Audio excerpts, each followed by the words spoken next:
yang dikatakan Allah di dalam Quran surah Al-Muluk. Allah ciptakan mati. Ini yang utama. Kita boleh untuk mencari harta. Boleh. Itu memang hak kita. Itu hak kita. Boleh. Tapi jangan karena harta ini kita meninggalkan mati. Kita melupakan kematian ini. Kita sudah melihat di sekeliling kita, bahkan beberapa hari yang lewat sudah kita antarkan almarhum. Beliau sudah selesai. Hubungan dengan manusia sudah selesai. Tapi almarhum masih ada hubungan dengan Allah Subhanahu wa taala yang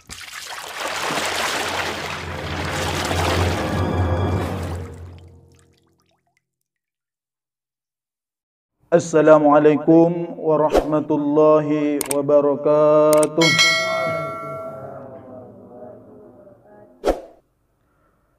Alhamdulillah, alhamdulillahilladzi khalaqal mauta wal hayata liyabluwakum ayyukum ahsanu amala.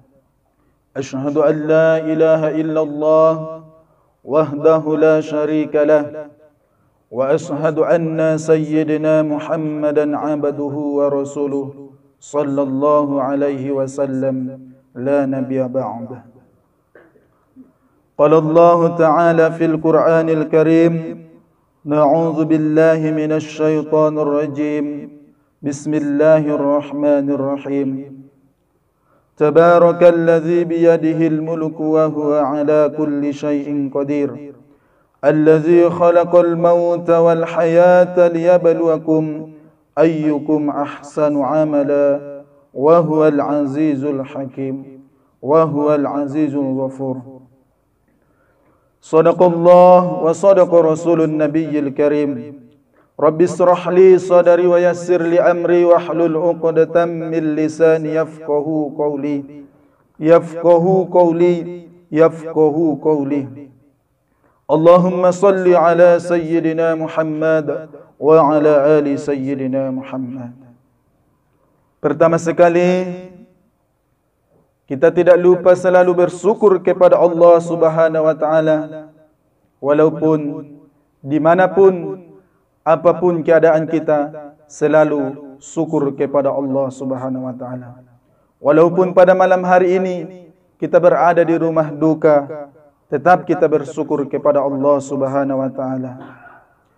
Salawat dan salam tak lupa kita selalu hadiahkan ke ruh junjungan alam, yakni Nabi besar Muhammad sallallahu alaihi wasallam, di mana syafaat beliau yang sangat-sangat kita harapkan nantinya, di mana pada saat itu apapun tidak ada lagi gunanya kecuali amal ibadah kita dan salawat kita kepada Nabi Muhammad sallallahu alaihi wasallam, di mana pada hari itu orang yang berada di sekeliling kita, keluarga kita, sahabat kita, semuanya tidak bisa memberikan syafaat kepada kita. Bahkan para nabi pun tidak bisa memberikan kepada kita. Hanya satu Nabi Muhammad sallallahu alaihi wasallam yang bisa memberikan syafaat. Maka sebelum kita meninggal dunia, sebelum kita berpulang ke rahmatullah, perbanyaklah bersolawat kepada Nabi. Allahumma salli ala Sayyidina Muhammad wa ala ali Sayyidina Muhammad. Selanjutnya yang saya hormati dan yang saya muliakan, yaitu ahli bait ataupun ahli musibah. Dan yang saya hormati Bapak RW yang telah hadir bersama kita, Bapak RT juga yang telah hadir bersama kita, dan pada khususnya kaum muslimin dan kaum muslimat yang telah dapat hadir di rumah duka ini. Saya tidak banyak untuk menyampaikan pada malam hari ini, sesuai dengan yang saya bacakan tadi di dalam Quran surah Al-Muluk ayat 2. Allazi khalaqal mauta wal hayata liyabluwakum ayyukum ahsanu amala. wa huwal azizul ghafur. Apa kata Allah di dalam Al-Quran ini? Allah yang menciptakan mati, wal hayat, dan hidup. Tentu kita harus merenungi kata-kata ini. Tentu kita harus merenungi ayat Al-Quran ini. Allah katakan di sini menciptakan mati. Kenapa tidak Allah sebutkan dulu hidup? Kenapa Allah katakan Alladzi khalaqal maut, yang menciptakan mati? Di sini perlu kita merenungi bahwa mati ini adalah nomor satu, bukan hidup. Mati. Di sini sudah jelas Allah katakan surah Al-Muluk, menciptakan mati dan hidup. Berarti kaum muslimin, kaum muslimat, bapak-bapak, ibu-ibu, jamaah takziah, setiap manusia itu, setiap yang bernyawa itu pasti akan merasakan yang namanya maut. Mungkin beberapa hari yang lewat, bapak di rumah ini telah merasakan maut. Dia sudah pergi, sudah meninggalkan dunia ini. Apapun yang berada selama dikerjakannya di dunia ini, hartanya semuanya, anaknya, istrinya, ditinggalkan. Yang dibawa hanya kain kafan. Tentu kita sebagai saudara, anak, keluarganya, apa yang harus kita perbuat untuk almarhum? Sebagaimana Nabi SAW bersabda bahwa apabila anak Adam itu meninggal, maka terputuslah semuanya sumber ibadahnya. Semua amal ibadahnya itu terputus. Hanya ada 3 yang tidak terputus. Yang 3 ini tetap mengalir. Apa yang pertama? Yang pertama adalah ilmu yang bermanfaat. Ilmu yang bermanfaat ini apa? Contohnya, almarhum dahulu pernah mengajari anaknya tentang Iqra. Sampai sekarang ini alhamdulillah anaknya sudah bisa membaca Quran. Maka apabila anaknya tersebut terus membaca ayat Al-Quran, maka almarhum akan terus mendapatkan pahala, mengalir pahala. Bagaimana?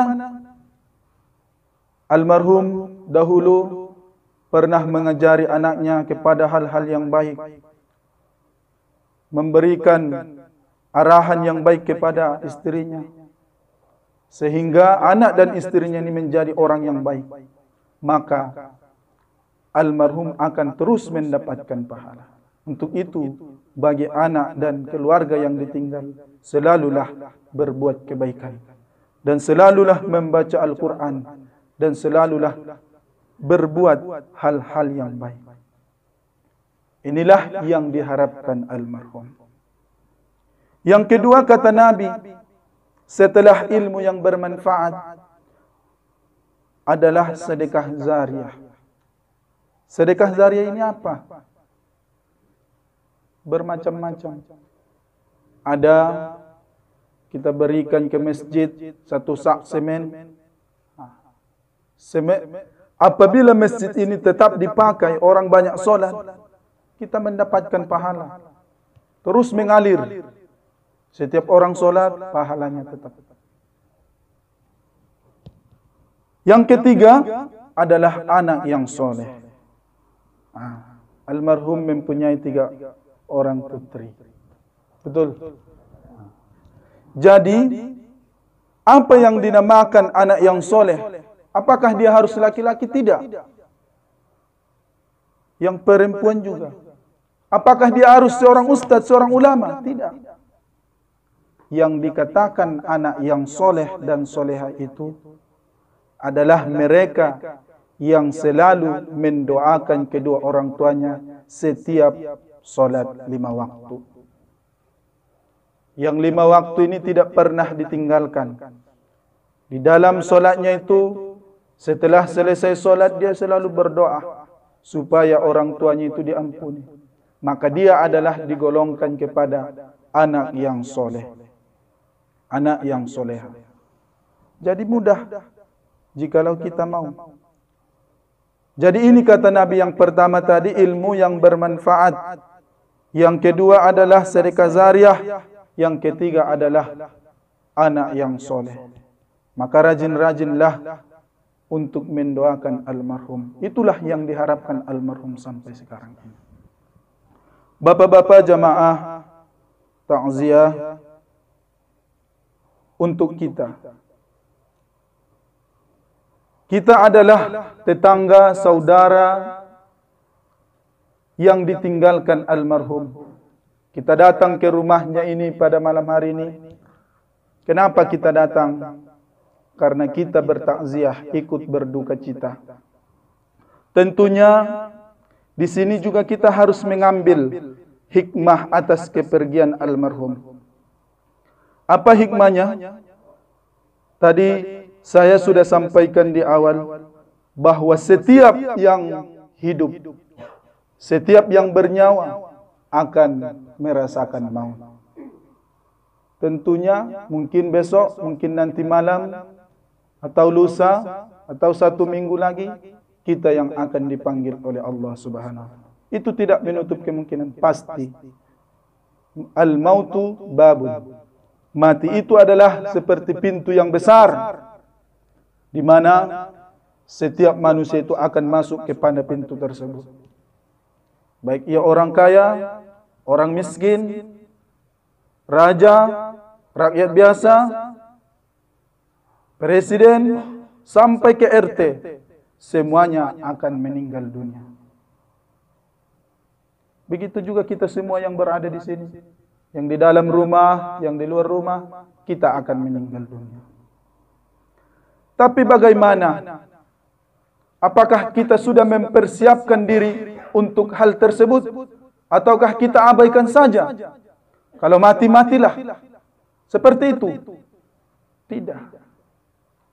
Sebagai manusia ataupun orang yang beriman kepada Allah, yang percaya kepada Allah, tentunya kita mempersiapkan apa yang dibutuhkan nanti di akhirat, apa yang dibutuhkan di dalam kubur. Tentunya kita persiapkan mulai saat ini dan yang berlalu.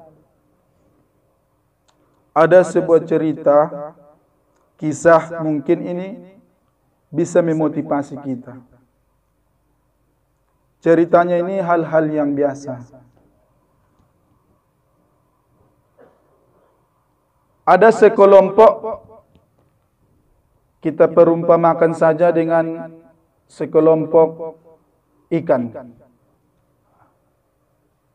Jadi ikan-ikan ini ada ustaznya ataupun orang tetuanya yang didengarkan. Apabila berbicara tetuanya ini, ustaznya ini, semuanya mendengarkan. Apa katanya? Ustaz ikan ini, seluruh rakyat ikan, semuanya ikan berkumpul. Yang namanya ikan, ikan apapun, semuanya berkumpul. Inilah kata ustaznya tadi. Maka mereka semua berkumpul.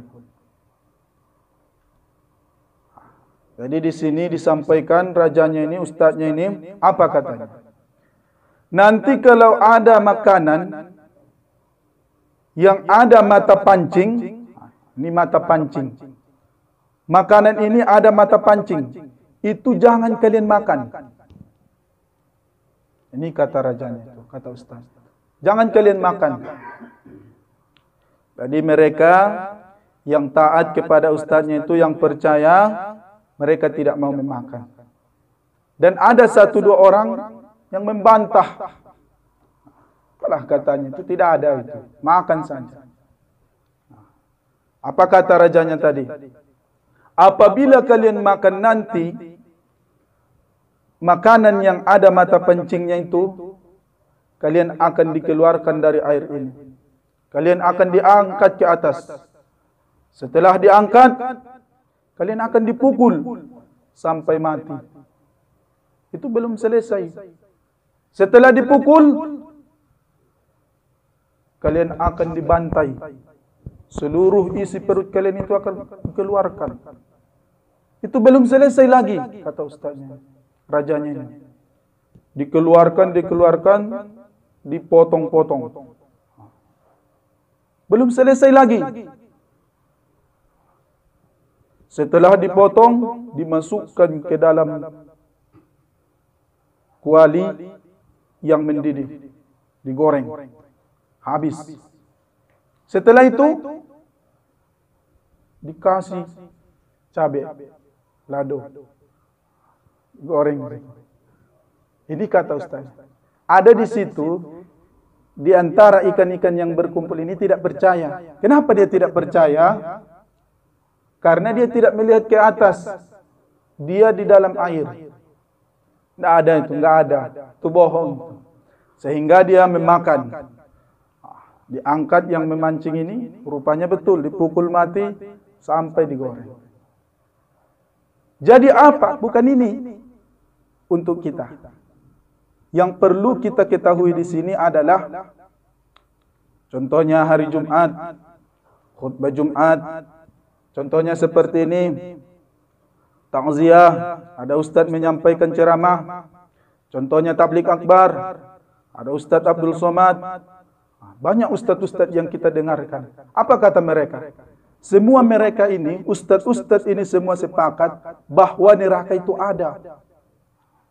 Hari kiamat itu ada, siksa kubur itu ada.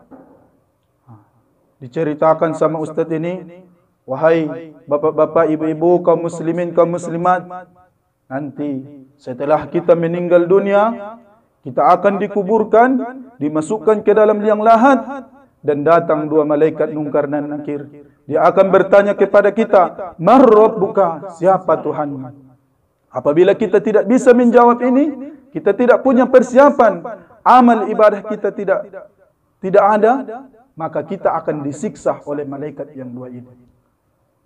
Setelah kita disiksa di dalam kubur, nanti kita dibangkitkan. Setelah dibangkitkan, kita akan dihisab, dihitung. Sekecil apapun perbuatan kita, semuanya itu akan dihisab. Apabila dosa kita banyak, maka kita akan dilemparkan ke dalam neraka. Di dalam neraka itu panas. Di situ kita akan disiksa, tidak tahan. Kita dihancurkan di situ, disiksa. Bagaimana? Ada yang biasa saja. Di sini ada yang menanggapi, dia sholat, dia mengerjakan ibadah, diperbanyak ibadahnya, perbanyak sedekahnya, karena dia percaya, dia mengikuti ustaz, dia mengikuti ulamanya itu. Tapi ada juga yang seperti ikan yang tadi, dia tidak mendengarkan, dimakannya mata pancing itu. Seperti itulah kita manusia ini. Ada kalanya kita khilaf, bahkan yang sengaja kita khilaf-khilafkan. Kita mendengarkan suara azan di masjid, telinga kita mendengarkan. Tapi bagaimana dengan pikiran dan hati kita? Apakah kita tersentuh untuk mengambil air wudu? Alhamdulillah, jikalau kita langsung mengambil air wudu, kita sholat. Tapi bagaimana dengan kita yang tidak sangat peduli? Kita biarkan saja. Orang sudah azan, kita masih tetap bermain, masih tetap ngobrol, masih tetap minum kopi atau gimana. Kitalah nanti yang termasuk dengan ustaz ikan yang tadi. Bapak-bapak, ibu-ibu, jamaah takziah. Intinya pada kesempatan ini, pada malam hari ini, saya sampaikan kepada kita semua, mungkin bisa jadi untuk menjadi renungan-renungan dalam setiap perbuatan kita. Ingat yang dikatakan Allah di dalam Quran surah Al-Muluk. Allah ciptakan mati. Ini yang utama. Kita boleh untuk mencari harta. Boleh. Itu memang hak kita. Itu hak kita. Boleh. Tapi jangan karena harta ini kita meninggalkan mati. Kita melupakan kematian ini. Kita sudah melihat di sekeliling kita. Bahkan beberapa hari yang lewat sudah kita antarkan almarhum. Beliau sudah selesai. Hubungan dengan manusia sudah selesai. Tapi almarhum masih ada hubungan dengan Allah Subhanahu wa taala yang akan dipertanggungjawabkan. Dan kita tentunya akan menyusul almarhum. Marilah kita untuk mempersiapkan diri kita setelah nanti dipanggil oleh Allah Subhanahu wa taala. Kita perbanyak ibadah kita, zakat, sedekah kita, solat yang 5 waktu itu jangan lagi ditinggalkan. Kalau terlambat, okeylah, masih tidak apa-apa. Tapi jangan sampai ditinggalkan yang 5 waktu ini. Okeylah kalau tidak berjamaah, yang penting yang 5 waktu ini tetap dikerjakan. Kalau tidak sempat berjamaah, silahkan dikerjakan dimanapun kita berada. Kalau di rumah, silahkan kita kerjakan. Tapi tentunya solat berjamaah di masjid dengan di rumah itu sangat jauh bedanya. Karena Nabi bersabda, solat di masjid itu pahalanya 27. Sedangkan di rumah 1. Coba kita bandingkan. Kita 1 kali solat di masjid, 1 waktu kita solat di masjid, pahalanya sudah 27. Yang di rumah 1 pahalanya. Tentunya sangat jauh kita ketinggalan dari saudara-saudara kita yang ke masjid. Untuk itu, marilah kita benahi diri kita bersama, kita perbaiki, dan semoga nanti kita meninggal dalam rahmat Allah Subhanahu wa taala. Ini yang dapat saya sampaikan. Mohon maaf apabila ada penyampaian saya yang banyak kesalahan. Billahi taufiq wal hidayah. Assalamualaikum warahmatullahi wabarakatuh.